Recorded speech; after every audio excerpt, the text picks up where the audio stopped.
होते पंतप्रधान असताना देशाला आव्हान केलं अवयवदान करायला। एक महिनाभरात किती देहदान झाले माहिती का? 8 वर्षात किती?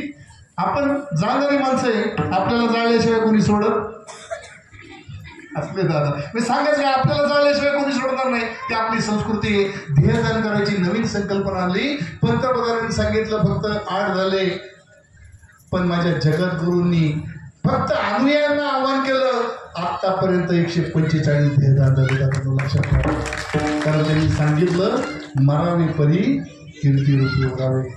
हे अवयव देवाला जिंकले। आम्ही आमचे फॉर्म लिहून दिलेत, आमचे दत्तभाऊ असेल, आमचं संजय भाऊ, आमची बरीचशी मंडळी बसली, आम्ही देहदानाचे फॉर्म इथं मरता मरता जरी आम्ही मेलो ना, आम्हाला कुणी जाणार नाही। आमची पोरगी भांडाली, आमच्या पप्पाचं देहदान, पोरगी मला दोन्ही मुलीच, एक सीए झालेली, दुसरी एअर होस्टेस राहील। सांगायचं अप्पर काय? ती इथं भांडवली, आमच्या पप्पाचं देहदान दिले, नेत्रदान करा त्यांचं। कारण का? काय शिकवलं? डोळ्याची किंमत मगाशी सांगितली, आंधळ्याला तिची किंमत विचारा, मगाशी तोंडाचं कानाचं सांगितलं। जो आंधळा आहे ना त्याला तिची किंमत विचारा। आज जर इथं मी मेलो, माझे डोळे चांगले, तुमच्या निर्वी गावामध्ये एखादा अंध गावकरी असेल, त्याला जर माझा डोळा दिला तर त्याला ही सृष्टी दिसल्याशिवाय राहील का दादा?